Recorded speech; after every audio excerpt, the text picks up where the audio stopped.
Bonjour tout le monde, ravi de vous retrouver en ce jeudi 11 mai 2023. Le Bitcoin est sur le niveau des 27 500. Finalement, on s'ennuie, hein, encore et toujours, le Bitcoin ne bouge pas depuis plusieurs mois maintenant. Donc je me suis dit, dans ce contexte un petit peu ennuyant, je vais aller voir le top 50 crypto. J'ai analysé chacun de leurs graphiques, hein, donc crypto par crypto, sauf les stablecoins bien sûr, pour essayer d'identifier celles qui sont intéressantes, celles qui nous donnent le meilleur graphique, celles qui nous donnent le meilleur espoir, pourquoi pas, pour un prochain bull run, s'il doit y en avoir un. Et c'est vrai qu'en fait, il faut quand même se rendre compte que tous les ans, tous les 2 ans, ce top 50, ce top 100 change tout le temps. Il y a complètement, enfin, je pense que si on regarde le top 100 d'il y a 2 ans et le top 100 d'aujourd'hui, ça serait d'ailleurs très très intéressant de le faire, mais je ne sais pas comment retrouver le top 100 de l'époque. Je pense que ça doit se faire hein, si on fait quelques recherches. Mais je pense qu'il y a plus de 50% des cryptos qui ont changé. Ça doit peut-être même plutôt être vers les 60-70% des cryptos qui ne sont plus dans le top 100 et il y en a des nouvelles qui l'ont intégré. Par exemple, si je me mets par ici et que je regarde un peu les cryptos, Immuable ça y était pas, Radix non plus, BGB non plus, Bit je suis pas sûr, le BSV il y était, PP il y était pas, CRV il y était pas, SNX il y était je pense qu'il y a 2 ans, si on reste sur 2 ans, Render il n'y était pas, Clay il y était pas, vous voyez, celui non plus. C'est assez incroyable en fait, hein, vraiment, de se rendre compte de ça. Et c'est pour ça que c'est très important d'aller voir les graphiques de ces cryptos pour voir et pour essayer de spéculer sur celles qui vont y rester hein, dans ce top 100 lors du prochain bull run. Celles qui resteront dans ce top 100 lors du prochain bull run finalement vont avoir de très belles performances. Pour les autres, peut-être qu'elles vont quand même monter en prix parce qu'elles vont suivre la globalité des choses hein, s'il y a une réelle euphorie dans le secteur, mais ça sera vraiment pas forcément les plus intéressantes. C'est pour ça qu'il faut, je pense, s'attarder sur ce sujet. Donc c'est ce qu'on va faire aujourd'hui. Pensez à vous abonner, à liker l'émission si le contenu vous plaît. Je vais vous montrer ma sélection. Avant ça, je vous passe la très courte introduction. A tout de suite.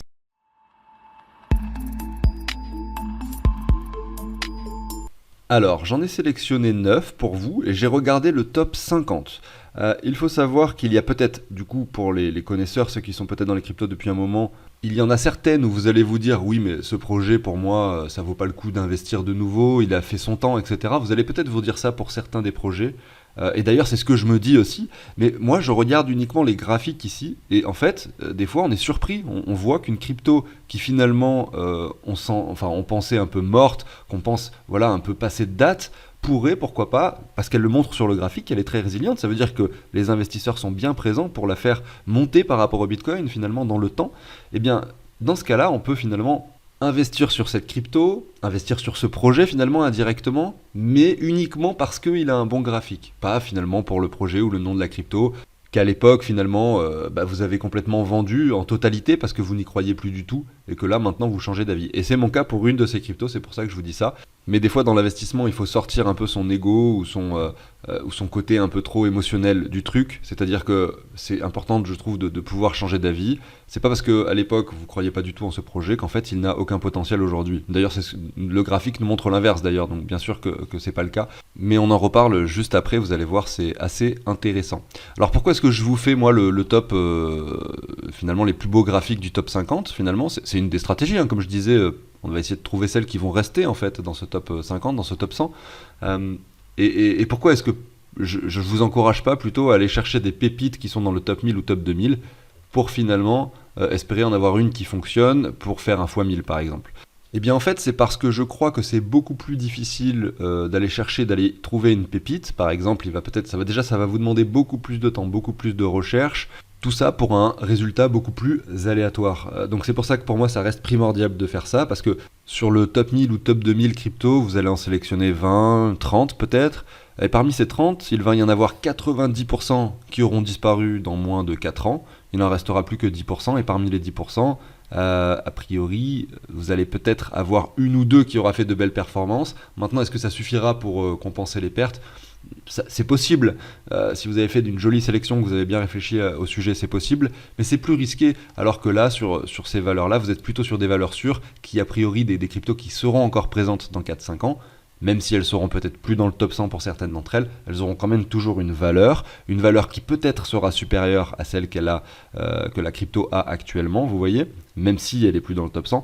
Donc vous êtes sur des actifs beaucoup plus sûrs, donc vous prenez beaucoup moins de risques. Maintenant, ça peut être intéressant de faire par exemple 80% de son argent dans des cryptos qui sont dans le top 100, vous pouvez étendre jusqu'au top 200, en fait, il n'y a pas de règle précise, et puis ensuite faire 20% de votre argent sur des cryptos à risque, et vous consacrez vraiment que cette somme-là pour ces cryptos à risque. Et bien sûr, il ne va pas falloir en ajouter davantage, c'est le but, hein. Vous effectuez votre plan à l'avance et vous ne changez plus d'avis. Et je commence par AAVE. Pour moi, ça fait partie des beaux graphiques. Et vous voyez, pourtant, c'est pas un graphique exceptionnel non plus parce qu'on est en train de dessiner un nouveau plus bas, notamment cette semaine, ici par rapport au Bitcoin sur AAVE. Mais c'est vrai qu'on a encore ces points qui peuvent faire office de support et c'est une crypto qui a connu une réelle prise de valeur aussi, puisqu'elle est passée. Donc là j'ai 68, ici j'ai 2300, la différence était énorme évidemment. Le pourcentage de hausse qu'il y a eu sur AVE par rapport au Bitcoin se compte sur un fois 30 à peu près. Maintenant, tant qu'on reste en dessus de cet espace de prix, vous voyez là le bottom qui a été touché en novembre 2020, hein, avant l'euphorie sur AVE, voilà, vous voyez que tant qu'on reste finalement dans cet espace de prix, c'est encore ok. Si on le perce par le bas, par contre, ça sentira très très mauvais pour AVE sur le long terme.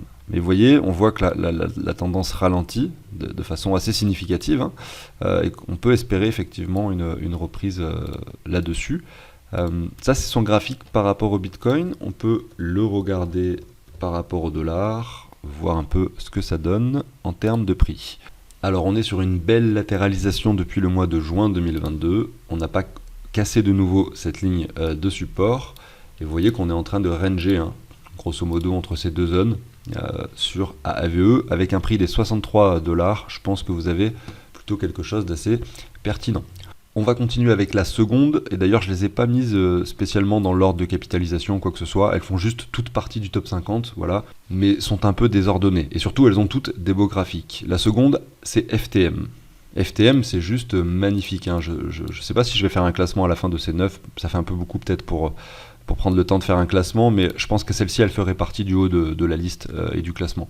Alors, je zoome un peu dessus, voilà, je trace cette ligne, cette diagonale qui vient chercher plusieurs clôtures, vous voyez, et on voit qu'on n'est pas loin actuellement, que là, on a presque touché également cette ligne, et que effectivement, on est sur une zone de support pertinente, tout en ayant un graphique hyper résilient qui ne fait pas de plus bas depuis le mois de mai 2022, vous voyez. Donc, c'est très intéressant. Et elle prouve vraiment cet intérêt avec le W qui s'est formé en 2022, le sommet, le retracement très pertinent sur FTM. Donc là, peut-être que c'est une opportunité à saisir, en effet, dans ce top 50. Maintenant, si on la regarde par rapport au dollar, alors je zoome un peu ici, on voit qu'effectivement les niveaux sont quand même un peu élevés et que ça donne pas forcément envie de mettre un billet tout de suite, hein. On pourrait patienter encore un petit peu. Par contre, pour l'acheter avec du Bitcoin, là vous êtes sur un très bon emplacement. Avec des dollars, on pourrait préférer les 27 centimes, qui représenteraient d'ailleurs une jolie neckline. Maintenant, est-ce que ça va être atteint? Ça dépend, hein. Si le Bitcoin décide de péter des niveaux dès maintenant, il y a des fortes chances pour que les altcoins viennent pas chercher leurs zones de rechargement pertinentes sur les graphiques par rapport au dollar. Voilà, ça c'était pour FTM. Je continue avec la troisième. Là, c'est une crypto beaucoup plus récente. Il s'agit de Aptos. Alors pourquoi est-ce que je la mets dans ce classement, dans ces graphiques très jolis, même si elle a que très peu d'historique? Eh bien parce qu'elle a connu un intérêt fulgurant lors de son lancement. Et cette crypto, ce projet, a intégré le top 100 directement. Grosse euphorie dessus, derrière retracement qui nous ramène vers ce niveau-là, donc c'était au mois de décembre 2022, pour ensuite, en ce début d'année, au mois de janvier-février, également avoir encore une jolie performance. Et maintenant, de nouveau un retracement. Et j'estime que ce retracement actuel est déjà assez profond pour qu'on puisse s'y intéresser de nouveau pour un investissement.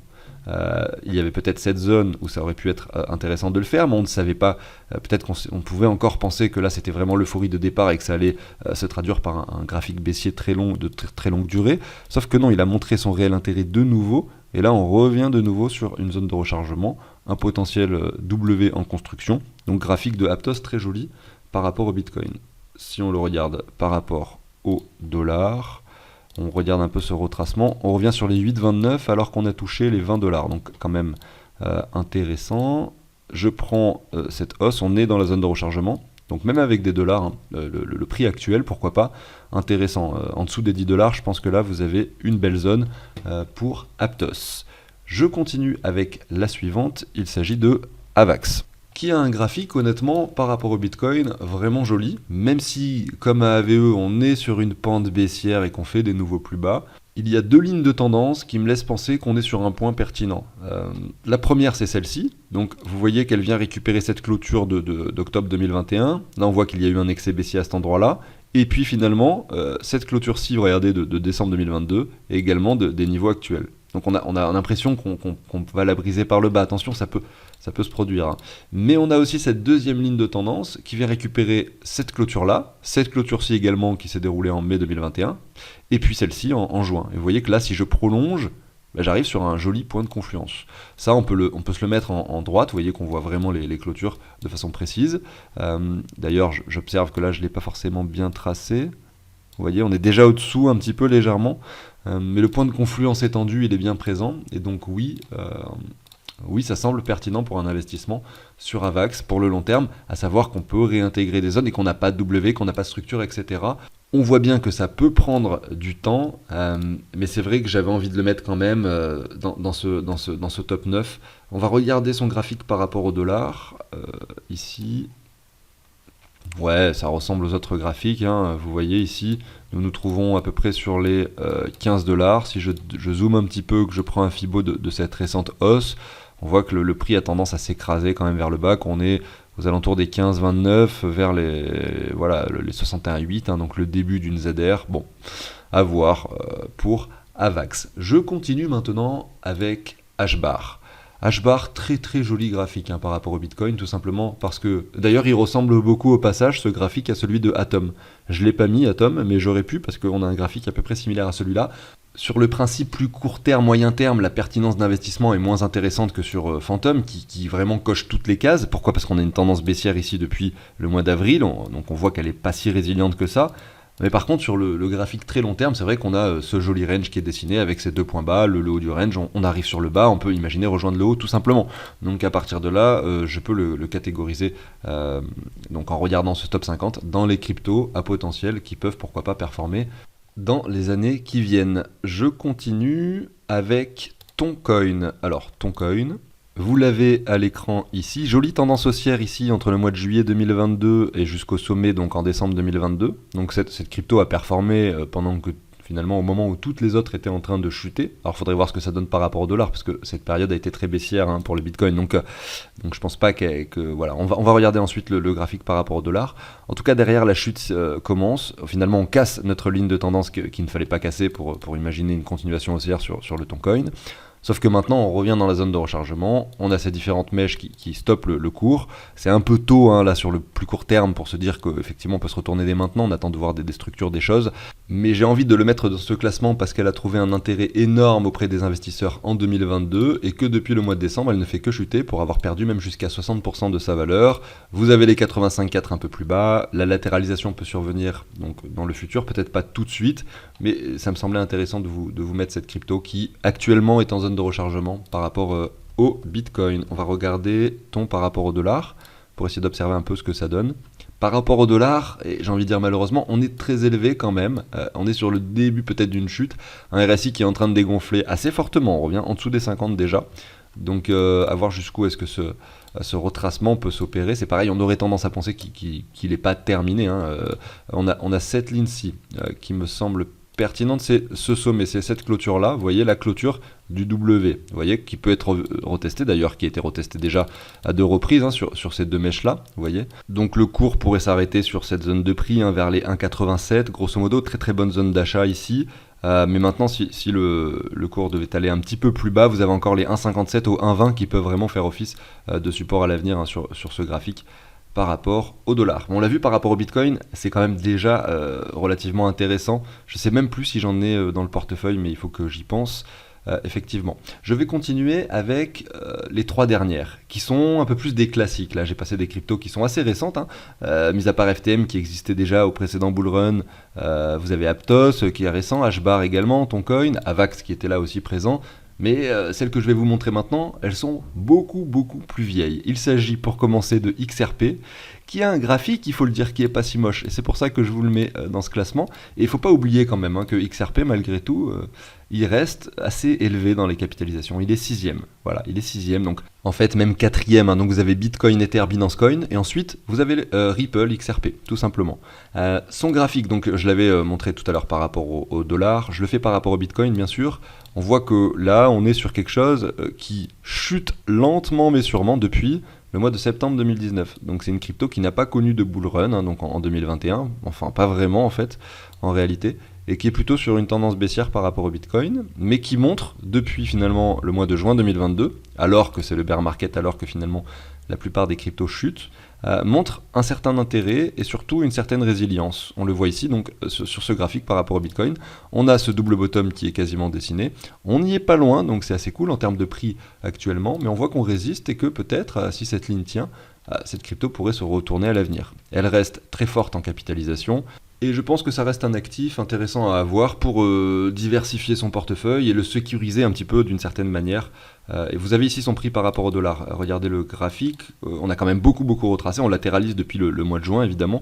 On voit qu'on est sur une tendance haussière par rapport au dollar et que la ligne de support ultime sur laquelle on aimerait bien avoir Ripple pour vraiment investir de belles sommes, ça serait les 35 centimes. Aujourd'hui on est sur les 42. Je vais enchaîner avec Solana. Et en dernier, je vous passerai la fameuse crypto dont je vous parlais tout à l'heure, qui effectivement, en laquelle je ne croyais plus du tout, que j'ai tout revendu et qui en fait aujourd'hui me montre des signes très importants qui m'invitent à penser que ça pourrait être intéressant pour moi d'investir de nouveau dessus. Mais avant ça, je vous passe l'avant-dernière, donc Solana qui a connu une chute horrible avec l'affaire FTX et une crypto qui est passée, donc qui a touché sur un ATH les $200 et qui pourtant reste toujours dans le top 20 je crois, je sais pas exactement.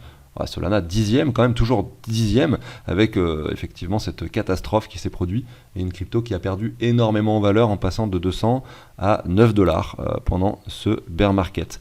Et si on regarde un peu où est-ce qu'on était au moment de la panique ultime, on était finalement sur ces points de support précédents où le cours avait travaillé ici au mois de mai, avant effectivement l'euphorie totale des cryptos. Donc c'est un point de support intéressant, cette zone que j'ai tracée entre ces deux lignes vertes. Et on voit finalement que cette mèche d'excès baissier ici, lors de la panique la plus profonde pour Solana, a presque touché finalement la neckline de ce précédent W. Je pense pas qu'on ait tout l'historique ici sur Solana. Et évidemment, ça a entraîné ces deux grosses bougies vertes, puisque à ce moment-là, beaucoup de personnes ont mis le paquet sur l'investissement qu'ils pouvaient faire en supposant que le prix de Solana était bien sûr beaucoup trop sous-estimé. Et je pense que cette panique a été tellement importante pour Solana qu'on va avoir du mal à percer de nouveau ce point bas. Mais je dois admettre que le graphique n'est pas si intéressant que ça et que du coup je contredis un peu les règles que j'ai citées au début de l'émission. Pour le coup, c'est plus un sentiment émotionnel ou un ressenti que j'ai à travers ce projet sur le fait que ça, c'est le point bas, notamment avec l'affaire FTX, et que potentiellement, vu qu'on revient quasiment proche de ce point bas, on a une opportunité d'achat pertinent sur cet actif qui reste toujours... alors, on va regarder son prix par rapport au dollar. C'est vrai, par rapport au dollar, c'est un peu embêtant, on va dire, d'investir maintenant parce qu'on est sur les 20, et vous voyez que là, on a touché les 9, finalement, avant cette hausse, on est déjà sur un x2, et qu'en fait, on peut supposer, pourquoi pas, qu'on revienne quand même chercher, même par rapport au dollar, du coup, cette zone de rechargement entre les 15 et les 12, mais ça n'arrivera peut-être pas, attention, ça peut très bien faire ça, et hop, avoir cette deuxième vague qui s'opère directement, surtout si on a un marché haussier sur le Bitcoin dans les prochaines semaines, prochains mois, chose dont on n'est évidemment pas sûr.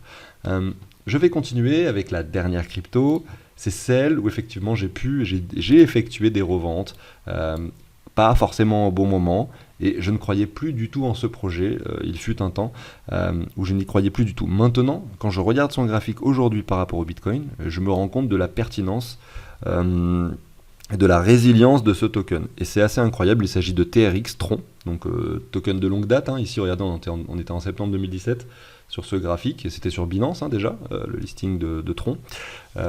Voyez le graphique ici, on était ici en mars 2021, c'était l'alt-season quasiment en mars 2021, bon ça s'est produit un peu après, mais vous voyez que c'était très très bas. Ici en avril 2022, ici en mars 2023. C'est fou de voir que cette ligne de tendance est bien respectée, surtout qu'à chaque fois on a quand même une bonne prise de valeur et un retour, regardez, dans la zone de rechargement. Si je prends finalement un Fibo sur la zone suivante, bim, le retour, pareil, dans la zone de rechargement. Donc c'est très très propre, c'est très très sain comme montée ici que l'on a sur TRX. Puis j'ai réfléchi, je me suis dit, mais en fait, À chaque fois que je fais une transaction sur une plateforme centralisée et que je dois envoyer de l'argent d'une plateforme à une autre ou d'un endroit à un autre, sans passer par le décentralisé, parce que j'ai jamais utilisé de wallet sur le réseau de Tron directement, eh bien j'utilise quand même le réseau de Tron sur les plateformes centralisées, parce que c'est là où on a les frais les moins élevés. Je vais envoyer de l'USDT d'une plateforme à une autre, j'utilise Tron. Je vais envoyer quelque chose, souvent je passe par Tron. Voilà.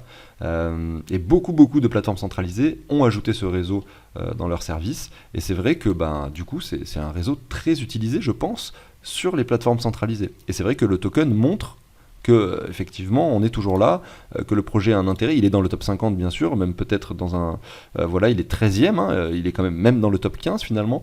Donc je pense qu'il y a un potentiel, on va dire, à investir dessus, notamment sur les niveaux sur lesquels nous sommes aujourd'hui. On voit que d'ailleurs on est en train de rebondir sur ces niveaux avec quelques bougies vertes ces 2 dernières semaines dessus. Donc je suis très optimiste sur Tron et je vais clairement en ajouter dans le portefeuille. Alors ici, c'était Tron par rapport au Bitcoin. On va regarder Tron par rapport au dollar, voir ce que ça donne. On voit que la baisse n'a pas été si importante, même si en 2021, regardez, et c'est logique, hein, vous avez vu le graphique par rapport au Bitcoin, on est en train de monter dans le temps par rapport au Bitcoin, donc c'est logique en fait, il y a eu une réelle prise de valeur qui soit opérée entre 2020 et maintenant, puisque le Bitcoin aussi a eu une réelle prise de valeur pendant cette période. Donc s'il monte par rapport au Bitcoin, c'est logique que Tron aussi ait pris beaucoup de valeur. Hein. Et c'est pas le cas de toutes les cryptos. Regardez là, on était avant le bull run sur cette zone-là. Maintenant, on est là, vous voyez, à 287%. On est sur les 7 centimes. À l'époque, on était sur les 1,6. Et vous pouvez prendre... Il y a beaucoup de cryptos du top 100 pour lesquels ça n'est pas forcément le cas.